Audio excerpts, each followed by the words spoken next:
इस कार्यक्रम के पुण्यार्जक हैं राजगुरु ज्योतिष चमत्कारी विश्वविख्यात पवन जी शास्त्री। समस्या कैसी भी हो, समस्याओं का समाधान एक ही बार में, 100% गारंटी से निवारण। फैमिली प्रॉब्लम, व्यापार बिजनेस में नुकसान, सगाई शादी में रुकावट, फंसे हुए पैसे, डिवोर्स समस्या एवं अन्य समस्याओं के समाधान के लिए एक बार कॉल अवश्य करें। Mobile number 8209931336 9737202129।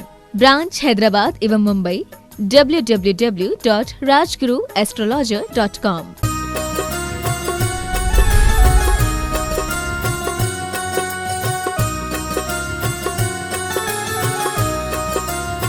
बोलिए 19वें तीर्थंकर मल्लिनाथ भगवान की, बोलिए नवीनाथ भगवान की जय जय जय। आचार्य परमेष्ठी आचार्य देव विद्यासागर जी महाराज की, परम पूज्य प्रमाणिक संत महामना मुनिराज प्रमासागर जी महाराज की, मुनि संघ की जय जय जय। तीर्था सम्मेश शिखर जी की, अहिंसामयी जैन धर्म की। भक्तजनों, आज सुतिथि है तीर्थंकर मल्लिनाथ भगवान के जन्म एवं तप कल्याण की, और भगवान नवीनाथ के ज्ञान कल्याण की शुभ तिथि पर मैं आप सबके प्रति धर्म वृद्धि के भाव निरंतर बढ़ते रहें और आप स्वस्थ हों, दीर्घायु हों, इस भाव के साथ संबद्ध करने जा रहा हूं। आचार्य वारी विद्यासागर जी महाराज की परम प्रभावक शिष्य मुनिराज प्रमासागर जी महाराज, जो गुणायतन की दिव्य मंडप में सुस्थित हैं, जिनकी दिव्य वाणी हमारे जीवन के लिए कल्याण का कारण हुआ करती है, और जो जाने जाते हैं गुणायतन प्रणेता, संकट समाधान प्रवर्तक, भावना प्रवर्तक एवं सुप्रीम मॉनिटर के रूप में ऐसे श्रवण उपस्थित है हमारे बीच में, जिनके श्रीमुख से हम अपनी जीवन की दैनंदिनी की समस्याओं को सुलझा करके हर्षित होते हैं, जीवन को नई राह दिखा पाते हैं। ऐसे गुरुदेव चरणों से हम जुड़े। उसके पूर्व में उन सब लोगों का जो पारस चैनल, जमाई चैनल, प्रामाणिक ऐप के माध्यम से शंकाओं के समाधान प्राप्त कर रहे हैं, आपका उन सब का वंदन करता हूं, अभिनंदन करता हूं, और आपको लिए चलता हूं श्री गुरु चरण में, जिनके आशीष से हम लाभान्वित होंगे। मेरे साथ उच्चारिए, नमोस्तु महाश्री, नमोस्तु महाश्री, नमोस्तु महाश्री। गुरुदेव का नक्षत्र गुणायतन जो कुछ ही माहों लोकार्पित होने वाला है, जिसमें कारण बने आपका उदात्त भाव, आपकी उदारता के कारण इतना बड़ा न्यास तैयार होने जा रहा है, जिसे देख करके जैन धर्म सुरक्षित और संवर्धित होगा, और हम जान पाएंगे पोथी की बातों को पलों में। ऐसे गुणायतन से यदि आप जुड़े नहीं हैं तो मैं आपसे आह्वान करता हूं कि आप गुणायतन को देखें, समझें, और गुणायतन जीवन जुड़ करके अपने जीवन की अर्जना को सार्थक करें। आज भी बहुत सारे लोगों ने अपने आप को संबद्ध किया है, मैं उन सबका अभिनंदन करता हुआ नाम उच्चार रहा हूं। आप करतल ध्वनि से उनका अभिनंदन करेंगे, उनके इस सत्कार की अनुमोदना करेंगे। स्वर्णदान देकर के कुसुम प्रफुल्ल जैन कोटा ये संबद्ध हुए गुणायतन स्वर्णिम बनाए जीवन को बहुत बहुत साधुवाद। आपकी करतल ध्वनि उन तक पहुंचे। निर्माण निधि के रूप में श्रीमान अशोक कुमार जी जैन, स्वर्गीय फिरोजी लाल जी जैन हिसार, श्रीपाल कुमार जी, जयंती लाल जी जैन कविता, श्रीपाल हर्ष कुमार जी जैन, श्रीमार दाहोद गुजरात, श्रीमाल दाहोद गुजरात, ये संबद्ध हुए यदि उपस्थित हैं तो अपने स्थान में खड़े होकर गुरुदेव का आशीष प्राप्त करें श्रीमाल जी। और निर्मामित के रूप में श्रीमान मनोज जी जैन, पुत्र श्री उमेश मंजू जैन, गरिमा जैन, पुत्र श्री देवेंद्र बीना जैन गाजियाबाद संबद्ध हुई हैं। बहुत बहुत साधुवाद के साथ उन्हें आमंत्रित कर रहे आए, गुरुदेव चरण का अभिवंदन करें, आशीर्वाद प्राप्त करें। आ जाए श्री मनोज जी, पुत्र श्री उमेश जी, मंजू जी जैन, गरिमा जैन, सुपुत्री देवेंद्र जी जैन बीना गाजियाबाद, आ जाए शिक्षा के साथ, गुरुदेव चरण का अभिवंदन करें, आशीर्वाद प्राप्त करें। और इनका सम्मान करने के लिए सम्मान आमंत्रित कर रहा हूँ गुणायतन के शासक श्रीमान सिद्धार्थ जी जैन को एवं श्रीमान कपूर जी जैन को, वे आए और इनका सम्मान करके गुणायतन की महिमा को महिमा मंडित करें। आज ऑनलाइन गुणायतन से निर्माण सारथी के रूप में संबद्ध हुए हैं श्रीमती लीना सर्राफ, धर्मपति श्री अखिलेश सर्राफ, श्री LC सर्राफ भोपाल तक आपकी करतल ध्वनि इनके सत्कार की अनुमोदना के लिए पहुंचे। आप करतल ध्वनि से उनकी अनुमोदना करें।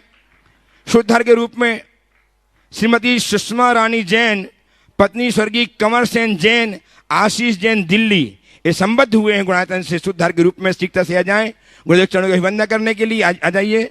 श्रीमती सुषमा रानी जी, स्वर्गीय श्री कंवर सेन जी जैन, आशीष जी जैन दिल्ली आ जाएं। और इनके सम्मान करने के लिए गुणायतन के कोषाध्यक्ष श्रीमान NL जैन साहब जयपुर एवं श्रीमान चंद्र कुमार जी जैन जबलपुर परियोजना अधिकारी आमंत्रित कर रहा हूँ, वे आए सम्मान करने के लिए। आपकी करतल ध्वनि लगातार बजती आज सूत्रधार के रूप में संबद्ध हुए हैं। कल एक ऐसा दिन आए जब ये ट्रस्टी और श्रोमणी संरक्षक बनकर जीवन को धन करें।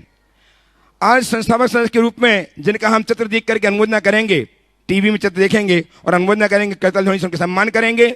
जिन्होंने दीपदया के लिए 1 लाख रुपया एवं अन्य मदों में सहयोग किया है, ऐसी श्रीमती रजनी जैन, श्री मोदी रामेश चंद जैन, श्री सचित जैन, श्रीमती दीपा जैन, पुत्र पुत्रवधू एवं समस्त परिवारजन, मूल निवासी पोरसा ग्वालियर मध्य प्रदेश, प्रवासी मैसूर बेंगलोर कर्नाटक, ये संबद्ध हुए। आपकी करतल ध्वनि उन तक पहुंचे। आप चित्र देख करके उनके सत्कार की अनुमोदना कीजिएगा।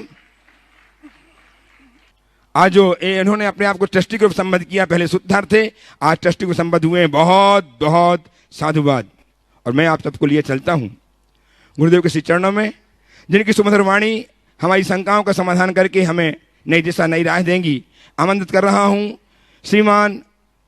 श्रीमती मेघा अजमेरा इंदौर से उपस्थित है। अपने स्थान में खड़े हो जाए, चिकता से तैयार हैं। अक्षय जी कासलीवाल अंबड़ महाराष्ट्र।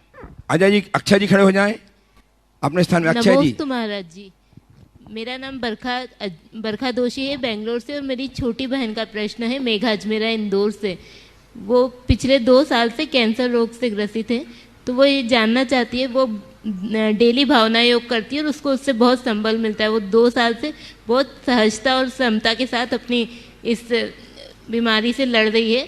पर अभी जब उसको ज़्यादा शारीरिक कष्ट होता है तो वो उस समय में कैसे समता रखे और कैसे अपने आप को संभाले, वो ये जानना चाहती है। नमस्ते महाराज। देखिए, आपके माध्यम से मैं उन तमाम लोगों तक अपना संदेश पहुंचाना चाहता हूं जो इस तरह की गंभीर बीमारी से ग्रसित है। सबसे पहली बात तो ये ध्यान में रखना चाहिए कि ये बीमारी तन को है, मुझे नहीं। और शरीरम व्याधि मंदिरम, शरीर तो व्याधियों का घर है, इसमें तो बीमारियां लगी हुई है, लेकिन मुझे कोई रोग नहीं, मैं बीमार नहीं हूँ। तन की बीमारी के 100 इलाज हैं, मन की बीमारी का कोई इलाज नहीं। तो कैसी भी कितनी भी गंभीर बीमारी क्यों ना हो जाए, तन की बीमारी को मन पर हावी ना होने दें। पहली बात तो ये भेद विज्ञान का स्मरण करें और एक बात सदैव ध्यान रखें, बीमारी आई है कर्म के उदय से आई है। हमारे हाथ में चिकित्सा है, आरोग्य नहीं। चिकित्सा हम कराएं और अपने आप को रोग रहित महसूस करें। यदि हमारी दृष्टि हमारी चेतना पर है तो हम पर बीमारी कभी हावी नहीं होगी। हिम्मत रखें, मन में ठान लें, मुझे बीमारी को हराना है, बीमारी से हारना नहीं। ये बात अपने अंदर बिठा दें। बीमारी को हराना है, बीमारी से हारना नहीं है। जो वेदना है, ये वेदना मेरे लिए एक तपस्या का निमित्त बनकर आई है। मुझे अपने कर्मों को काटना है, कर्मों को भोगना नहीं है। कर्म के उदय में यदि हम राग देश करते हैं, आकुल व्याकुल होते हैं, तो कर्म का भोगना है जो हमें व्याकुल करता है, नए कर्म का बंद करा देता है। लेकिन इसे अगर अपना कर्मोदय मानकर सहज और क्षमता रखते हुए सहन करते हैं तो ये हमारे कर्म को काटने की प्रक्रिया है। इससे कर्म की जड़ उखड़ती है। तो ये प्रत्येक व्यक्ति को जब भी कोई बीमारी या और कोई परेशानी हावी हो तो ये सोचना चाहिए, ये मेरे कर्म काटने का निमित्त बनकर आई है। मुझे कर्म को काटना है, कर्म को भोगना नहीं। मन में किसी प्रकार का डर और चिंता हावी नहीं होने देना चाहिए। डर किसका? मैं मर जाऊंगा, तो मरना तो एक दिन सबको है ही। शरीर जन्मा है, शरीर मरेगा। मैं अजर अमर अविनाशी हूँ, मेरा कोई डर नहीं। मरना कोई, मेरा तो मरण ही नहीं, तो मरने का डर कैसा? और मरने का भी जहाँ तक सवाल है, तो जब तक आयु है मुझे कोई हिला नहीं सकता। आयु पूरी हो जाए तो मुझे कोई जिला नहीं सकता। शरीर एक दिन जाना है, जब जाना होगा तभी जाएगा। मेरे डरने से कुछ नहीं। और चिंता अपने परिवार, परिजन या पीछे वालों की, उससे भी मुक्त होना चाहिए। ये संसार है, समय घाव करता है, समय घाव भरता है। जो कल देगा वो कल की व्यवस्था देगा। तत्व ज्ञान सामने रखने से भय और चिंता ये दोनों हमारे मन पर हावी नहीं होते। और जब भय चिंता से मुक्त होकर हम जीने के अभ्यासी हो जाते हैं तो हमारे हृदय में एक अलग प्रकार की प्रसन्नता और सहजता प्रकट होती है। ये हमें बीमारियों से लड़ने की भी सामर्थ्य देती है और हमारे जीवन को आगे बढ़ाने की प्रेरणा भी बनती है। तो ये चीज़ें अपने मन में रखनी चाहिए और उसी प्रकार से दृढ़ता के साथ अपने जीवन का क्रम आगे बढ़ाना चाहिए। वेदना आए उस घड़ी नरकों की वेदना को याद करो। इस जीव ने इससे अनंत गुनी वेदना नरकों में सही, और वह भी 1-2 दिन के लिए नहीं, सागरों पर्यंत। उस वेदना के आगे ये वेदना तो बहुत थोड़ी। मैं जितना सहन करूंगा उतना समर्थ बनूंगा। मुझे सहना है, इस बहाव में बहना नहीं है।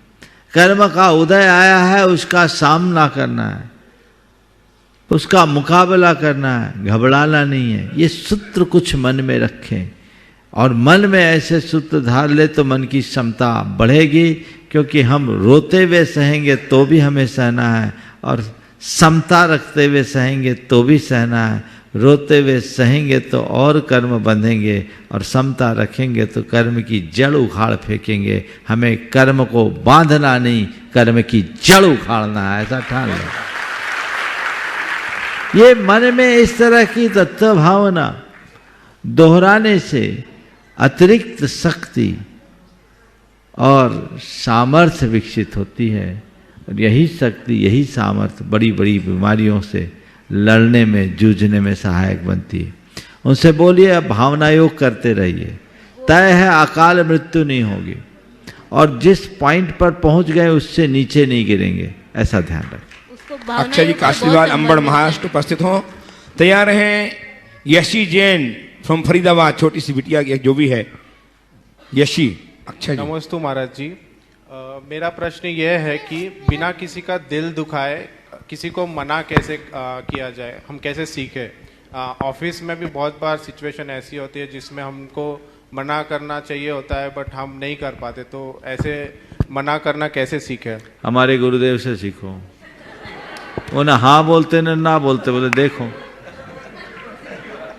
क्या देखो, तो अगर ऐसी कोई बात आ गई बोले देखता हूं, कोशिश करता हूं, बस हो गया, बच जाओगे। और तुम लोग इतने होशियार हो, कहाँ कैसे टालना है और कहाँ किसको संभालना है मुझे कहने की जरूरत नहीं। जैन फरीदाबाद से उपस्थित हो, अपने साथियों के साथ जल्दी बोले। तैयार हैं श्रीमती रश्मि जी सराजी जैन बीना जंक्शन, अपने स्थान में खड़े हो जाएं। नमस्ते गुरुजी, मुझे एक शंका है, इसका निवारण कीजिए। सोने से पहले नमोकार मंत्र क्यों बोलना चाहिए? इसलिए बोलना चाहिए कि अच्छी नींद आए, रात में कोई डर न लगे।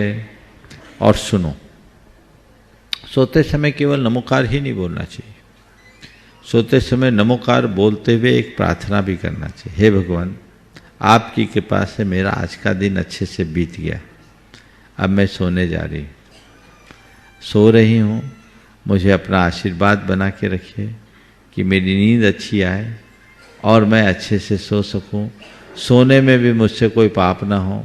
और यदि इसी बीच मेरी आयु पूरी होने वाली हो तो आप इतनी कृपा करना, मेरी आंख खोल देना, मैं आपका नाम लेते हुए इस दुनिया से जाऊंगा।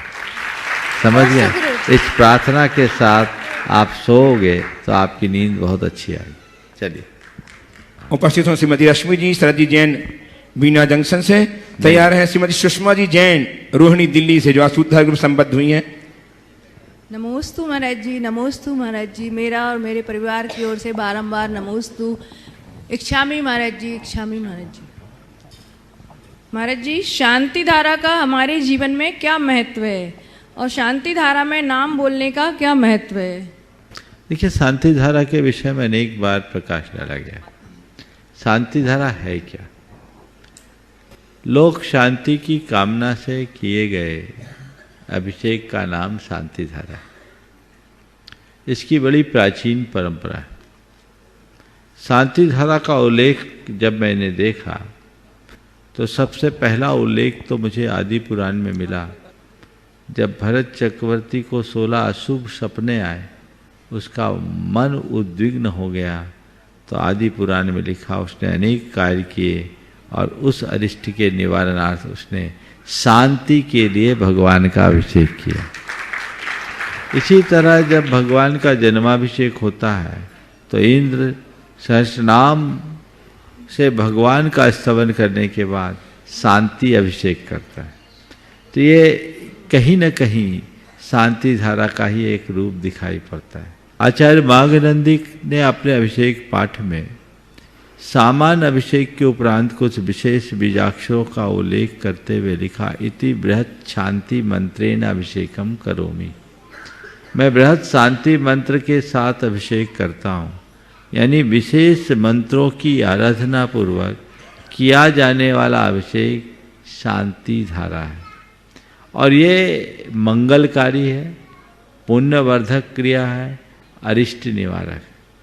शांति धारा सारे जगत के कल्याण की भावना से की जाती है और यदि किसी व्यक्ति के लिए कोई अशांति है और उसका नामोल्लेख होता है और वो उस निमित्त कोई त्याग करता है अथवा दान करता है, तो त्याग दान उसका सार्थक होता है, उससे उसकी पुण्य की वृद्धि होती है और जीवन में परिवर्तन होता है। ऐसे अनेक लोग हैं जिनके अपने अनुभव हैं और उनके जीवन में शांति धारा के बदौलत चमत्कारिक प्रभाव हुआ है। मैं उल्लेख नहीं करूँगा, आपको इसको जानना है। मैं इसलिए उल्लेख नहीं करूँगा क्योंकि आप लोग सोचोगे महाराज महिमा मंडन करना चाहते हैं। मैं इस तरह का महिमा मंडन बिल्कुल पसंद नहीं करता, लेकिन आप एक काम कीजिए, गुणायतन कार्यालय से स्वास्थ्य लाभार्थ जिन लोगों की शांति धारा के पिछले 6 महीने में नाम आए, उनके नाम लीजिए और उन सबको फ़ोन कर करके पूछिए कि आपने कितने दिन शांति धारा में अपना उल्लेख कराया और उस शांति धारा के बाद आपको क्या असर हुआ। एक अध्ययन हो जाएगा। आप पढ़ी लिखी हैं, ये थोड़ी सी एक मेहनत कर लीजिए और उसकी रिपोर्ट भी कार्यालय में भेज दीजिएगा। बड़ी कृपा होगी आपकी, लोगों को एक तथ्य मिलेगा। लोग धन्यवाद देते हैं, आभार जताते हैं, खुशी होती। तो शांति धारा कोई क्रिया नहीं है, लेकिन कब जब आप मन से करो और उसमें कुछ ना कुछ तुम्हारा दान लगना चाहिए। पुण्य वर्धन की एक क्रिया है, मनोयोग के साथ करना चाहिए। कई तो ऐसे ऐसे प्रकरण आए जो मरणासन लोग ठीक हुए। मैं इन सब चीज़ों को इसलिए उल्लेखित नहीं करना चाहता कि ये बात दावे के साथ नहीं की जा सकती कि इस सबसे आदमी अमर हो जाएगा। मरने से इसके बाद भी कोई नहीं बच सकता। जब तुम्हारी आयु होगी तो तुम्हें जाना ही होगा, लेकिन इतना हो सकता है कि अकाल मरण टल जाए, व्याधि टल जाए, व्याधि का वेग नाश हो जाए। हमारे पास है क्या? प्रार्थना, पूजा, आराधना के अलावा अशुभ के निमित्त से ये दुस्संयोग प्रकट होते हैं और शुभ अनुष्ठान से ही उस अशुभ को काटा जा सकता है। इसलिए अपने दुख दारिद्र को दूर करना है, अपने शोक संताप को नष्ट करना चाहते हैं तो शांति धारा जैसे अनुष्ठान करना चाहिए। लेकिन मैं पुनः एक बात दोहराऊंगा, केवल इन क्रियाओं में ही अपना धर्म मत मानना। इन सब को करने के पहले एक धारा अंदर छोड़ो। शांति धारा करने वालों को एक धारा अंदर छोड़नी चाहिए कि कर्म का उदय है, मुझे डरना नहीं है, जो होगा उसका सामना करना है। पहली शांति धारा अंदर होना चाहिए। समझ गए? क्योंकि जब कर्म हावी होता है तो कोई निमित्त काम नहीं करते,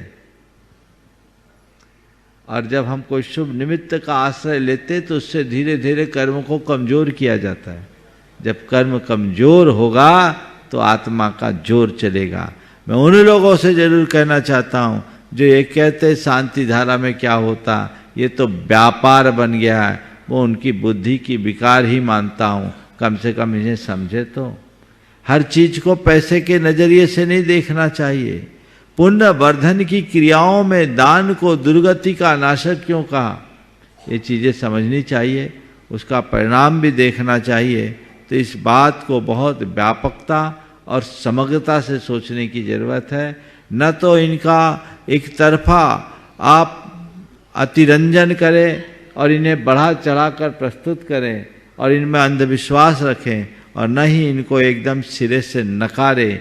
इन क्रियाओं का महत्व है, महिमा है। तत्व ज्ञान के साथ जब हम धर्म अनुष्ठान करते हैं, हमारा पथ निश्चित प्रशस्त होता है। उपस्थित हो श्रीमती सुषमा रानी जैन, साथ में आशीष जी, प्रियंका जी जैन, रोहिणी दिल्ली।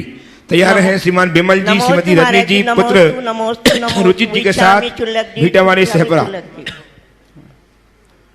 महाराज जी, मेरा प्रश्न यह है कि मेरे भाव जब भी किसी नियम को लेने के बनते हैं तो मेरा मन दृढ़ नहीं होता और इसमें स्थिरता नहीं आती। मैं सोच के फिर वहीं की वहीं रह जाती हूँ। मैं चाहती हूँ कि मैं किस तरह से अपने पुण्य को गाढ़ा करूँ, जो जिससे मैं कुछ नियम अंगीकार इस उम्र में ले सकूँ, अंगीकार कर सकूँ और मेरा धर्म ध्यान ठीक से पल सके। नियम लेने का मन होता है, बाद में नहीं ले पाती तो एक संकल्प ले लो, जब मन हो तभी ले लो।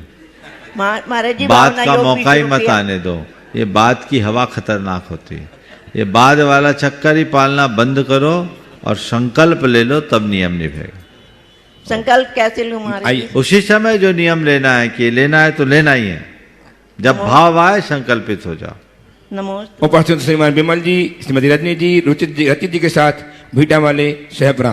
तैयार हैं श्रीमान हिमांशु जी, राहुल जी, निर्मेश जी के नेतृत्व में NIT फरीदाबाद से 50 श्रावकों का समूह, सहपरा समाज का एवं समस्त भीटा वाले श्रीमंत परिवार का। महाराज जी नमोस्तु नमोस्तु नमोस्तु नमोस्तु महाराज जी। इच्छा भी महाराज जी।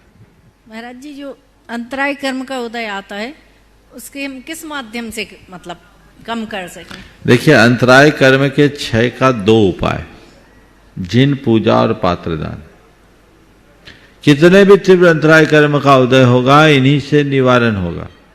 जिन पूजा और पात्रदान में विघ्न डालने से तीव्र अंतराय का बंध होता है, और जिन पूजा और पात्रदान करने से अंतराय का क्षय उपशम होता है। इसलिए कभी जीवन में ऐसे अंतराय, हर किसी को हीनाधिक रूप में अंतराय का सामना करना पड़ता है, लेकिन वो ये 2 क्रियाएं अपनाए तो उसका अंतराय टल सकता है। NIT फरीदाबाद से 50 श्रावकों का समूह उपस्थित हो जाएं। श्रीमान हिमांशु जी, राहुल जी, निर्मेश जी के नेतृत्व में जो आए हुए हैं, प्रश्न करें। नितिन जी करेंगे प्रश्न। और तैयार हैं सुश्री सांची लिखमावत, सुपुत्री दिलीप जी, भावना जी, भिंडर। महाराज श्री के चरणों में त्रिबार नमोस्तु नमोस्तु नमोस्तु नमोस्तु। महाराज जी, मेरा प्रश्न आज की जनरेशन गैप से संबंधित है। आज जब बच्चा जो छोटे होते हैं तो उनका धर्म में बड़ी रुचि होती है। जैसे जैसे वे किशोरावस्था में प्रवेश करते हैं, वह धर्म से विमुख होते जाते हैं। हम माँ बाप की उस वक्त क्या भूमिका होनी चाहिए कि वो उस अवस्था में प्रवेश करने से पहले धर्म विमुख ना हो पाए? ये आज के ही बच्चों की कहानी नहीं है, सबकी कहानी है। ये उम्र का असर है, जनरेशन गैप नहीं। समझ गए? बच्चे जब तक छोटे होते हैं, उनकी बुद्धि जब तक पूरी तरह खुलती नहीं है, वो माँ बाप को पूरी तरह फॉलो करते हैं। फिर थोड़े बड़े होने लगते हैं तो दोस्तों को अपनाने लगते हैं, और थोड़े बड़े हो जाते तो किसी और के हो जाते हैं। ये चक्कर चलता है, तो वो पूरा का पूरा चक्र ऐसा चलता है। इसकी बड़ी वजह ये है, वो ये हम बच्चों को धर्म की बातें तो करने की प्रेरणा देते हैं, लेकिन धर्म का महत्व नहीं सिखा पाते। यदि हम बच्चों को प्रारंभ से धर्म का महत्व सिखाने में सफल हो जाए तो बच्चे धर्म विमुख नहीं होंगे। हम लोग तो केवल कुछ आदेश थोप देते, बेटा मंदिर जाना है, माला फेरना है, रात्रि भोजन नहीं करना, ये नहीं खाना, वो नहीं खाना। पर ये सब क्यों? मुझे याद है जब मैं पढ़ता था तो शुरुआती दिनों में स्कूल जाने के पहले रोता था, नहीं जाना स्कूल, डर लगता था, शिक्षकों का खौफ रहता था, मुझे कोई पहुंचाने जाता था, है ना। और आज किसी बच्चे का स्कूल मिस करने के लिए बोल दो तो रोता है। परिवर्तन है ना। कई पेरेंट्स अगर कहीं जाना आना, बच्चों नहीं हमारा तो स्कूल मिस हो जाएगा, हम नहीं जाएंगे। क्यों? ये बड़ा परिवर्तन क्यों आए? जागृति का फल है ना, शिक्षा के प्रति जागृति का फल है। बच्चे के हृदय में ये बात बैठ गई कि पढ़ाई मेरे लिए जरूरी है। जैसे आपने बच्चों के हृदय में ये बात बिठाई कि पढ़ाई जरूरी है, वैसे ही उनके हृदय में ये बात बैठा दो धर्म जरूरी है, फिर कहने की जरूरत नहीं है। वो जगाइए। पर ये तब हो पाएगा जब आप खुद करोगे। ये महाराज खुद तो करते हैं, बच्चों को कैसे? वो उस लेवल पर उनको प्रैक्टिकली समझाइए, बचपन से समझाइए। 8 साल का बच्चा हो जाए तो उसको भेद विज्ञान की बात सिखाइए, बल्कि प्रारंभ से ही, बचपन से ही सिखाइए। आत्मा अनात्मा की बात बताइए, पाप पुण्य का मर्म बताइए, संवेदनशीलता जगाइए, पाप से डर जगाइए, धर्म का महत्व बताइए, धर्म और धर्म का फल दिखाइए। पर ये कब होगा? जब आपको खुद को पता होगा।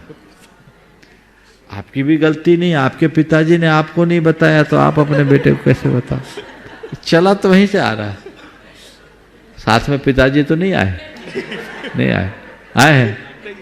3 पीढ़ी भी चल सकती, शिखर जी में तो 5-5 पीढ़ी इकट्ठी आती। तो ये जो चीजें हैं, इसके लिए कहते हैं जागरूकता लाइए, और जागरूकता लाने के लिए स्वाध्याय कीजिए।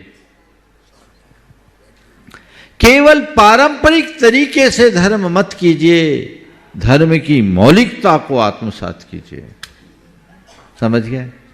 तो उसको आप समझिए, तत्व को जानिए, फिर देखिए बच्चे में क्या भाव आता है। मैंने ऐसे भी बच्चों को देखा है जो 10 साल 11 साल के बच्चे हैं और उनके जीवन में भेद विज्ञान की झलक दिखती। मैं ऐसे भी बच्चों को जानता हूं जो IIT कर लिए, लेकिन उनके जीवन में कोई भी बाहर की हवा का असर नहीं पड़ा। एक वक्त भोजन करके पूरे IIT कर लिए। भेद विज्ञान की भावना के साथ भाई फाउंडेशन को मजबूत कीजिए, इमारत बुलंद रहेगी। उपस्थित हो सुश्री साची लिखमावत, सुपुत्री दिलीप जी, भावना जी भिंडर। तैयार है श्रीमती मंजू जी सिंघई, श्रीमान चंद्र कुमार जी सिंघई जबलपुर, परियोजनाधिकारी गुणायतन। नमोस्तु महाराज जी, नमोस्तु महाराज जी। मैं मेरे प्रश्न को प्रस्तुत करने से पहले कुछ पंक्तियां प्रस्तुत करना चाहती हूँ। हारी हूँ गुरुवर, पर आप पे भरोसा है, जीतूंगी एक दिन, मेरा दिल ये कहता है। मेरे माझी बन जाओ, मेरी नाव चला जाओ, रोतों को मेरे गुरुवर आप गले लगा जाओ। हाँ। हारी बोलो, सवाल करो। महाराज जी, मेरा प्रश्न यह है कि मैंने बहुत से इंसान देखे हैं जिनके बदन पर लिबास नहीं होता। मैंने बहुत से लिबास देखे हैं जिनके अंदर इंसान नहीं होता। कोई हालात नहीं समझता, कोई जज्बात नहीं समझता। ये तो बस अपनी अपनी समझ है कि कोई कोरे कागज को भी पढ़ लेता है तो कोई पूरी किताब नहीं समझता। तो महाराज जी, आज के समय में इंसान कोरा कागज ही क्यों बनकर रह गया है? वो पूरी किताब क्यों नहीं बन सकता? कृपया समाधान कीजिए। आज का इससे बहुत अच्छा वाक्य आपने प्रस्तुत किया। मुझे लगता है जरूर व्हाट्सएप से आया हो। इसकी भाषा ही बता रही है ना, है ना? चलो, कम से कम इसके लिए भी मेहनत तो इसने की होगी। अरे एक अच्छी बात सबके बीच तक इसके निमित्त से पहुंची। आपने कहा कि आज इंसान कोरा कागज बनकर क्यों रह जाता, पूरी किताब क्यों नहीं बन पाता। मैं तुम्हारी बात से असहमति प्रकट करते हुए कहूँगा, इंसान किताब बने या न बने, कम से कम कागज बना रहे, उसमें कुछ और न होने दे। कोरा कागज होना बुरा नहीं है, कोरे कागज की हमेशा उपयोगिता है, अहमियत है, पर उसी कागज को अगर कोई गंदा कर दे तो किसी काम का नहीं। समझ गए? तो कोरा जीवन, कोरा कागज, कोरा ही रह गया, आप लोग बोलते हैं ना। हाँ हाँ, तो ये कोरा रहने में कोई बुरा नहीं है, लेकिन हम लोग भर देते, उसे गंदा करते हैं। अपने जीवन के इस पृष्ठ को उज्जवल बनाओ, और यदि उसमें कुछ अंकित करना है तो सुंदर चित्र अंकित करो। उसे स्याही के दाग धब्बे से विकृत मत करो। जो सदाचरणीय होता है वही जीवन आगे बढ़ाता है। आइए श्रीमान चंद्र कुमार जी, मंजू जी सिंघई जी, परियोजनाधिकारी जबलपुर से। तैयार है श्रीमती मंजू देवी, मांगीलाल जी जैन भिंडर। नमोस्तु महाराज जी, नमोस्तु नमोस्तु, इच्छामि इच्छामि इच्छामि। महाराज जी, मेरा प्रश्न है कि जब हम रास्ते पे चल रहे होते हैं और हमारे पैर के नीचे कोई जीव आकर मर जाता है और हमें बाद में पता चलता है कि हमारे पैर के नीचे कोई जीव आ गया, ये ज्ञात भाव कि अज्ञात भाव? देखिए, अगर हम देखते हुए चल रहे, सावधानी पूर्वक चल रहे हैं। तो यदि कोई जीव आकर मरता है तो हम हिंसा के भागीदार नहीं, पर अनदेखे चल रहे हैं, बिना देखे चल रहे हैं, और कोई जीव न मरे तो भी हम हिंसा के भागी। समझिए, तो ज्ञात भाव अज्ञात भाव, देखकर जानबूझकर रखे तो ज्ञात भाव, और बिना देखे तो प्रमाद भाव है। ये प्रमाद भाव बहुत खतरनाक है, इसलिए देख के चलना चाहिए। जी नमस्ते। उपस्थित श्री मंजू देवी जी, मंगला जी भिंडर तैयार हैं। सवाल बिना भूमिका के तैयार हैं। विजिता जी, अक्षय जी कासलीवाल, विजिता अक्षय कासलीवाल उपस्थित हो जाएं। महाराज साहब के चरणों में बारंबार नमस्तु नमस्तु नमस्तु। महाराज साहब, पहले ही मिच्छामि दुक्कडम। आज प्रश्न लंबा नहीं है, भूमिका बड़ी बनानी पड़ेगी। क्यों? क्योंकि अच्छा क्रिकेट खेलने के लिए पिच अच्छी बनानी पड़ती है। तो महाराज साहब, प्रश्न पहले भूमिका बना दूं कि मैं 2 दिन से वंदना कर रही हूँ, तो मेरे पैर में 21 इंच का फ्रैक्चर है, तो मैं पैदल नहीं कर सकी, बाइक से जा रही हूँ। लेकिन वहाँ आगे से मैंने पूरी वंदना पैरों से की, वापस आके बाइक पर। लेकिन मुझे जो लेकर जाने वाले बाइक राइडर थे वो संयोग से जैन मिल गए, तो मुझे लगा कि मेरा पैसा अच्छे में लगा। लेकिन आज मैंने जो वंदना की वो उनसे कुछ कांटेक्ट नहीं हो पाया और दूसरे मिल गए, तो मेरे दिल में थोड़ी शंका बैठ गई। तो मैंने जाते जाते उनसे पूछ लिया, भैया नॉनवेज तो नहीं हो? तो उन्होंने ऐसी ऐसी बातें कही जो मुझे बहुत अच्छा लगा कि मैं बचपन से ही नहीं हूँ और बचपन से यहीं पर हूँ और बिल्कुल नहीं है। लेकिन अब मेरी शंका ये है कि मैं 2-3 दिन से पीछे के रास्ते से जा रही हूँ, तो महाराज साहब मैंने वहाँ मुर्गियाँ वगैरह देखी। तो ये तो आपको जनरली मालूम ही होगा कि मुर्गियाँ और उनका उपयोग कौन करते हैं।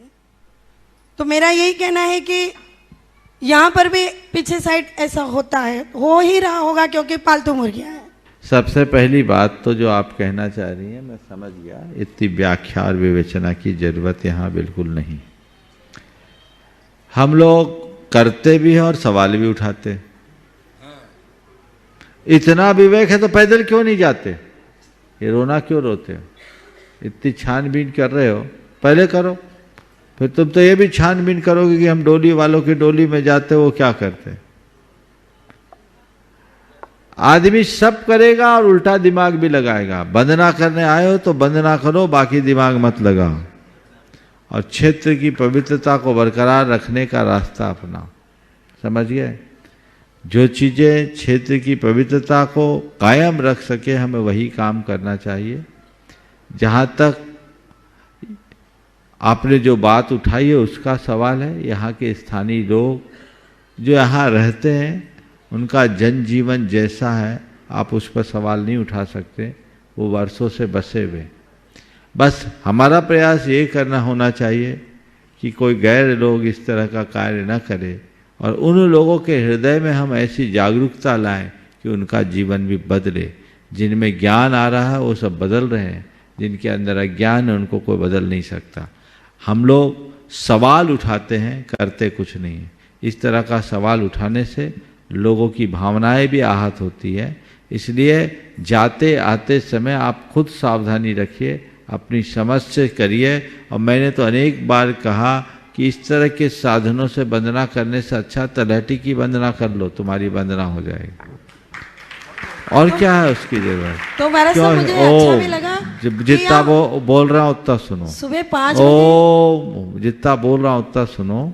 इसलिए इन बातों को उसी तरीके से ध्यान में रखना चाहिए। अगला सवाल। गीता जी, अक्षय जी कास्तीवाल उपस्थित हो, तैयार हैं। व्रती बहन प्रिंसी जैन, गोटेगांव। नमोस्तु महाराज जी, मैं विदिता अक्षत कासलीवाल मुंबई से, ये मेरी भाभी है बेंगलोर से।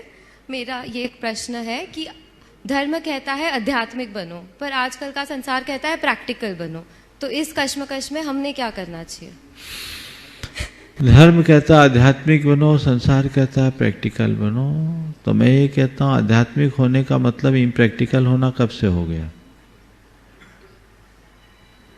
मैं तो समझता हूँ एक आध्यात्मिक व्यक्ति जितना प्रैक्टिकल होता है उतना कोई दूसरा नहीं हो सकता।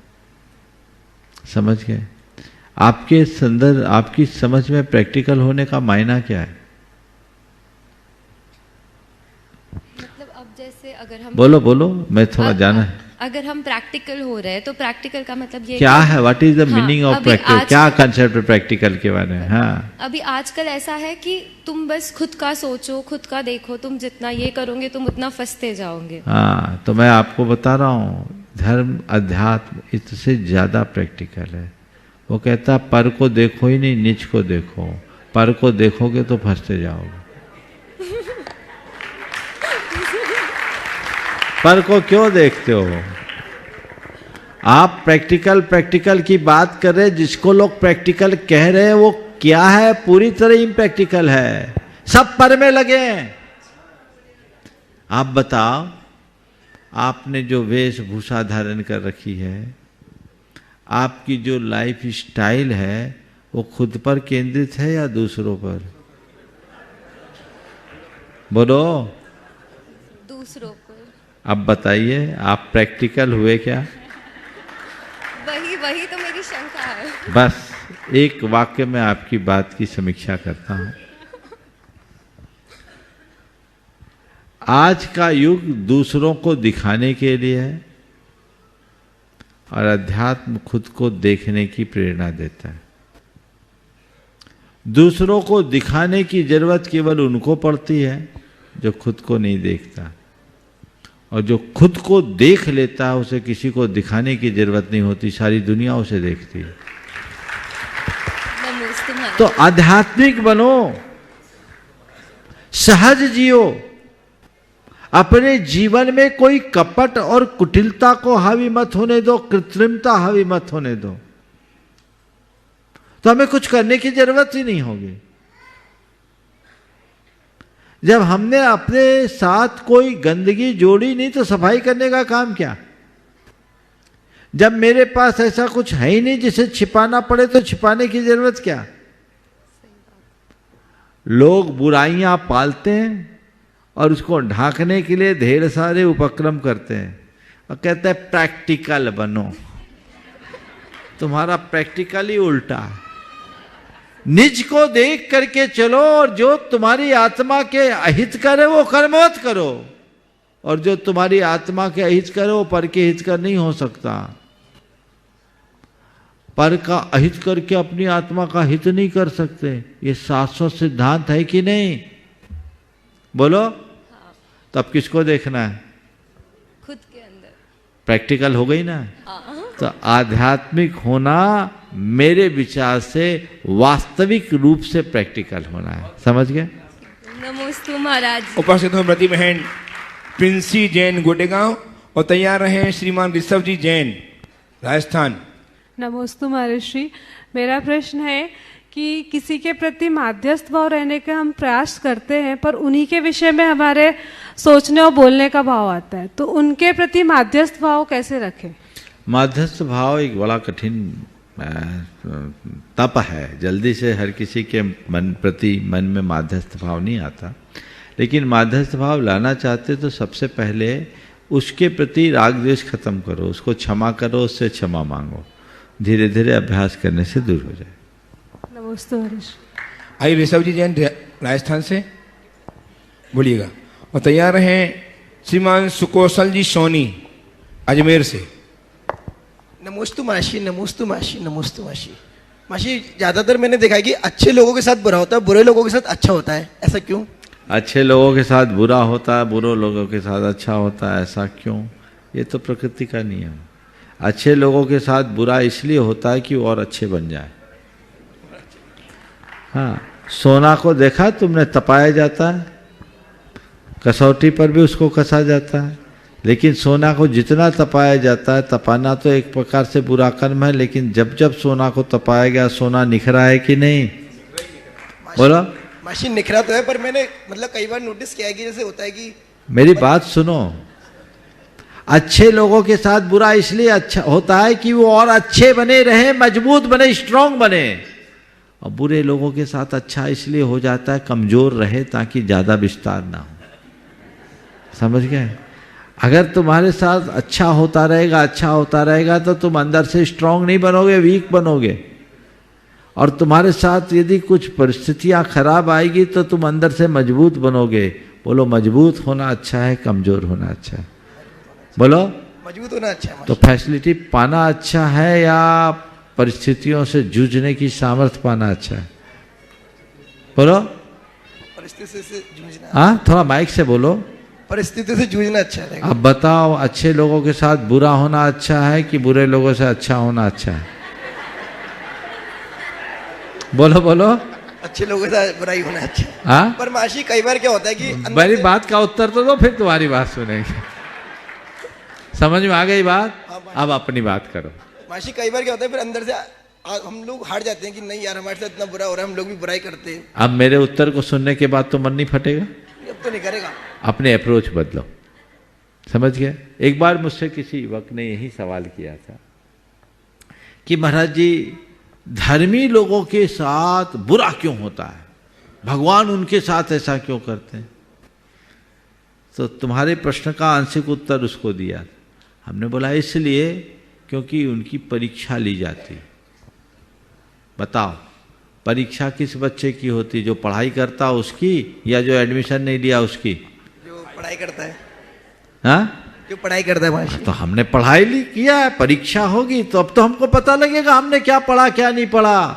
हमारे अंदर धर्म है, हमारे सामने विपदाएं आएगी तब तो पता लगेगा मेरे भीतर धर्म है कि नहीं है। समझ गए? तो बुरे लोगों के, अच्छे लोगों के साथ बुरा होना उसकी अच्छाई का कारण है। समझे? और देखो, कभी बागवानी का अनुभव किया? छोटे बच्चे हो, और आजकल के बच्चे कहाँ ये सब चीज, लेकिन पता करना अपने पिताजी से। शायद पिताजी को भी अनुभव नहीं होगा, दादाजी को हो सकता है। बागवानी करते हैं ना, तो बागवानी में जो गुलाब होता है, गुलाब की क्यारी देखो, उसको कुतरा जाता है बार बार। औरों को भले नहीं करेगा, गुलाब को बार बार कुतरा जाता है। क्यों? उसे जितना कुतरते उतना खिलता है। समझ गए? इसलिए बुरे लोगों के साथ विपत्तियां आती है, लेकिन वो जितनी विपत्ति आती है उतने समर्थ होते हैं। समझ? हाँ, महाराज श्री के चरणों में बारंबार नमोस्तु महाराज जी। तैयार है श्रीमती रानू जी जैन सहपुरा। मेरा प्रश्न बच्चों जैसा है महाराज श्री। हमने बचपन से सीखा है कि अर्घ चढ़ाना एक जैसे एक कुछ अपने अपन लोग चढ़ाते हैं, नैवेद्य है, दीप है, चाहे अर्घ है, जो भी है।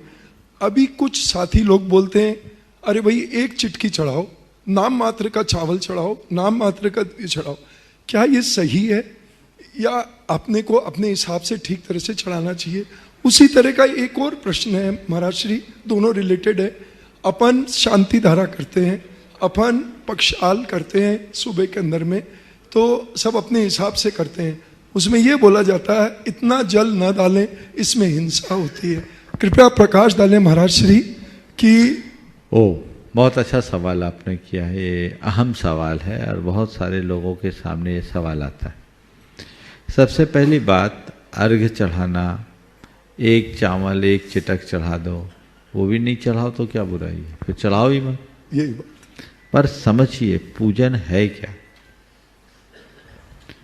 आचार्य वीरसेन महाराज के सामने एक सवाल उठा, का नाम अर्चना, अर्चना किसको कहते हैं? तो उन्होंने उत्तर दिया, जल गंध अक्षत दीप धूप फुप फलादि ही सग भक्ति पगासो नाम अर्चना। अर्थात जल गंध अक्षत आदि के अष्ट द्रव्यों के माध्यम से अपनी भक्ति को प्रकाशित करने का नाम पूजा है, अर्चना है। तो ये अष्ट द्रव्य की जो सामग्री है, इसके माध्यम से अपनी भक्ति को प्रकाशित करो। अब तुम एक एक चावल गिन रहे हो, एक एक चिटक गिन रहे हो, तो भक्ति को प्रकाशित कर रहे हो कि दरिद्रता को? बोलो। अगर तुम्हारे हृदय में भक्ति होगी तो तुम तो भर भर पुंज चढ़ाओगे, दिव्यता के साथ चढ़ाओ, भव्यता के साथ चढ़ाओ। हाँ, लेकिन इसमें भी अतिरेक ना हो। कुछ लोग क्या करते हैं, सामूहिक पूजा हो तो मुट्ठी भर भर के डालते हैं। नहीं, वो गलत, वो भी गलत। अतिरेक कहीं नहीं होना चाहिए, तो कंजूसी भी बिल्कुल नहीं होनी चाहिए। जो योग्य हो उसके अनुरूप काम करो। तो ये उत्तम होता है। अभिषेक आदि में अधिक जल को अर्पित करने का जहाँ तक सवाल है, अभिषेक मन भर करके करो। लेकिन जहाँ सामूहिक रूप से अभिषेक हो रहा है, बहुत सारे लोग अभिषेक कर रहे हैं, तो वहाँ ये विचार जरूर करना चाहिए कि अभिषेक के बाद इस गंधोदक को हम कहाँ ठंडा करेंगे। उस हिसाब से अगर थोड़े थोड़े जल से अभिषेक कर ले और बाकी की अनुमोदना कर ले तो ठीक है। और 2-4 आदमी अभिषेक करना है तो आप तो भाव से करो ना भगवान का अभिषेक। इंद्र कितने बड़े बड़े कलशों से अभिषेक करता है, तो हमारे पास तो वो है नहीं, बहुत छोटी व्यवस्था है। इन सब में विवेक होना चाहिए। इसमें हिंसा की दुहाई देकर ऐसी क्रिया का निषेध करना उचित नहीं है, पर अतिरिक्त भीड़ होने पर खूब जल डालना भी उचित नहीं है। दोनों क्रियाओं में क्रिया से ज़्यादा महत्वपूर्ण आपका खुद का विवेक है। विवेक पूर्वक कार्य। श्रीमती रानू जैन शहपुरा से उपस्थित हो। तैयार हैं स्वप्निल जैन। नमोस्तु महाराज श्री और बाकी सभी छुल्लक जी के चरणों में बारंबार इच्छामी महाराज जी। महाराज जी मेरे और मेरे पूरे परिवार की ओर से नमोस्तु। और मेरा जो विद्यासागर स्कूल है महाराज जी, उन सभी बच्चों और सभी शिक्षिकाओं की ओर से आपके चरणों में बारंबार नमोस्तु बोला है महाराज श्री। और एक छोटी सी शंका है महाराज जी कि व्यवहार कुशलता जो एक गुण भी है उसको कैसे समझ सकते हम, क्योंकि व्यवहार कुशलता पूर्वक व्यवहार में मायाचारी और दोहरापन भी देखने को मिलता है, और हमारे जीवन में व्यवहार कुशलता का क्या महत्व होता है। देखिए, व्यवहार कुशलता गुण है, बिल्कुल ठीक है। और व्यवहार कुशलता में आपने कहा दोहरापन या मायाचारी देखने को मिलती है। दोहरापन और मायाचारी एक दुर्बलता है, पर ऐसा कोई जरूरी नहीं कि व्यवहार कुशलता में आपको दोहरापन और मायाचारी का आवरण ओढ़ना ही पड़े। व्यवहार कुशलता का मतलब है इस प्रकार का व्यवहार करे जिससे सामने वाले को आघात न पहुँचे। आदमी के जीवन में जब छद्मता होती है, अर्थात जब व्यक्ति छद्म व्यक्तित्व के साथ जीता है, भीतर कुछ बाहर कुछ होता है, तब उसे दोहरापन और मायाचार अपनाना पड़ता है। व्यवहार कुशल होने वाले व्यक्ति को पहले अंदर से भी कुशल होना जरूरी है। यदि आपका आचार विचार व्यवहार ठीक है तो उसमें कोई आपको दोहरापन और मायाचार की जरूरत नहीं पड़ेगी। हाँ, किसी बात को टाल देना या किसी बात को सीधे तरीके से न नकारना, ये व्यवहार कुशलता का एक अंग होता है। हमें प्रत्येक व्यवहार में इस बात का ध्यान जरूर रखना चाहिए कि इसका सामने वाले पर असर क्या होगा। हमारे आचार्य महाराज के साथ एक प्रसंग हुआ। उनके पास एक विद्वान आए। उन्होंने एक सवाल किया कि महाराज जी, आपके पास कोई आता है तो आप किसी को बैठने के लिए भी नहीं बोलते हैं, ये कैसे? तो आचार्य जी ने कहा, बताइए, मैं आपको बैठने को कहूँ और आपको जाने की इच्छा हो तो आपको तकलीफ होगी, तो मैं क्यों बोलूँ आप बैठो? आपको बैठना होगा बैठेंगे, जाना होगा जाएंगे। ये क्या है? बोलो। नहीं, अरे बैठिए, आइए बैठिए, व्यवहार कुशलता तो ये है। तो सबकी अपनी अपनी कुशलता है, समझ गए? तो ये चीज़ें हमें अपने विवेक से करना चाहिए। दोहरापन और मायाचारी बिल्कुल उचित नहीं है। हमें नीति निपुणता के साथ काम करना चाहिए और नैतिकता और प्रामाणिकता के साथ जीवन जीना चाहिए, तब हमारी व्यवहार कुशलता शोभास्पद होगी। स्वप्निल जन उपस्थित हो। तैयार हैं निकिता चांदीवाल जलगांव।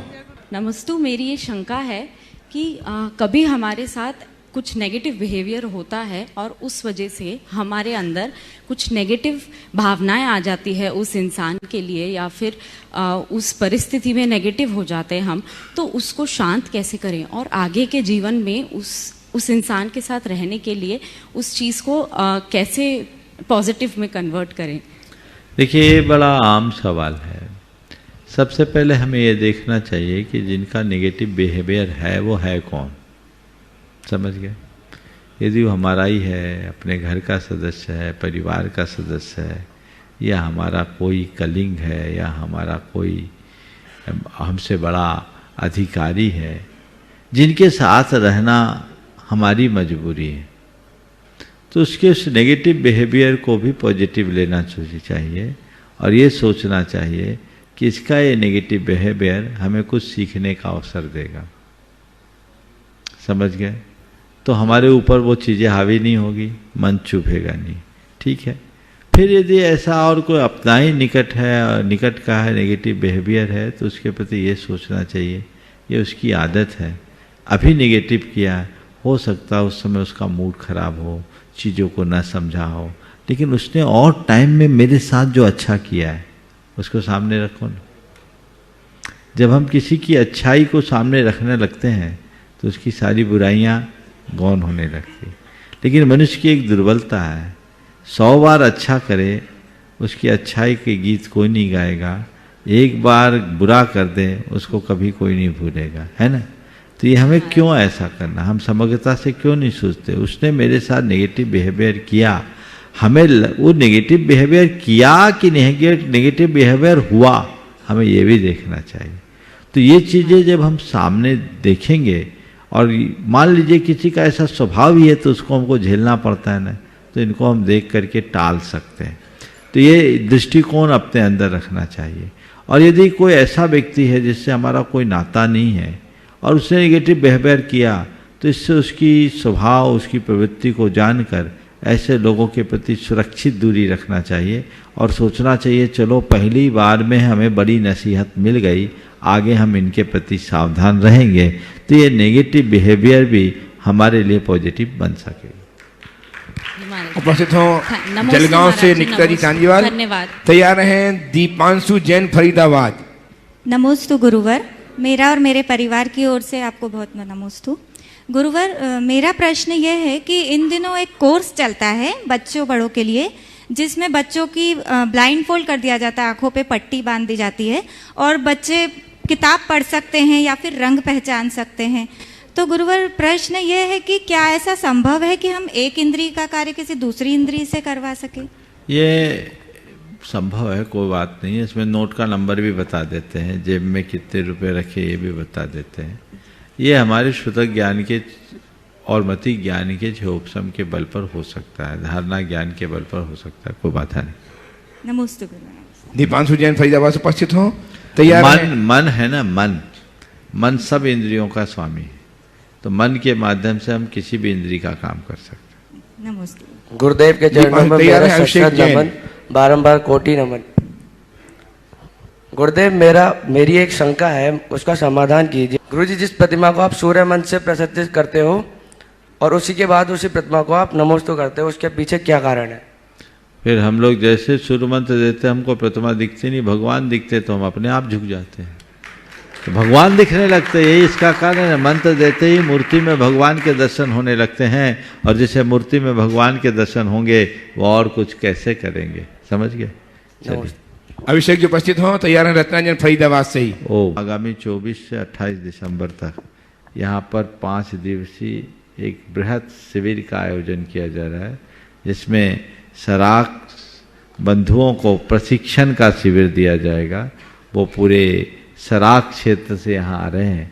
5 दिन का वह कार्यकर्ता और वहाँ के प्रशिक्षण युवकों को विशेष रूप से प्रशिक्षण दिया जाएगा, ताकि वो जैन धर्म के साथ जुड़कर अपने जीवन को और आगे बढ़ा सके। ये एक बहुत अच्छा उपक्रम प्रारंभ होने जा रहा है, हमें उसका लाभ लेना चाहिए। बोलिए। नमोस्तु गुरुदेव, मेरा क्वेश्चन ये है, जैसे अनादिकाल से हमारा जैन धर्म चला रहा है, हम लोग सुनते आए हैं और हमने देखा भी है, पर ये मेरा क्वेश्चन ये है कि जैसे जिस टाइम पे डायनासोर वगैरह होते थे, आज से 5000 7,000 साल पुराने, तो मतलब उस टाइम के जो अवशेष हैं वो हमारे जैन धर्म भी तब रहा होगा, तो अब को अवशेष वगैरह अब क्यों नहीं मिलते? मतलब उन लोगों के तो मिलते हैं डायनासोर वगैरह के 7,000 साल पुराने, 6,000 साल पुराने, तो अब जैन धर्म के अवशेष क्यों नहीं मिल पाते हमें? देखिए, अगर आपने हड़प्पा मोहनजोदड़ो के उत्खनन से प्राप्त अवशेषों का अध्ययन किया होगा तो 5,000 साल पुरानी सभ्यता है, वहाँ बहुत सारे जैन अवशेष मिलते हैं। और आपने पूछा कि डायनासोर आदि के अवशेष मिलते हैं, मानवीय अवशेष क्यों नहीं मिलते? तो जैनों के क्या किसी के नहीं मिलते हैं? मानवीय अवशेष भी कुछ अंशों में मिले हैं, तो उसको उसी तरीके से देखना चाहिए, समझ गए? समय हो गया, यहीं पर विराम। बोलिए परम पूज्य आचार्य गुरुवर श्री विद्यासागर जी। जय जय जय।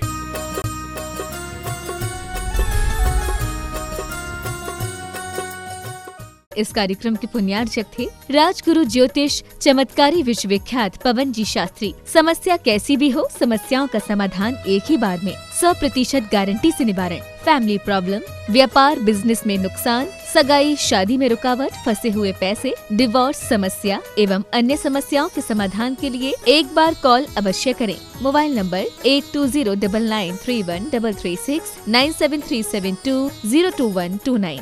ब्रांच हैदराबाद एवं मुंबई www.rajguruastrologer.com।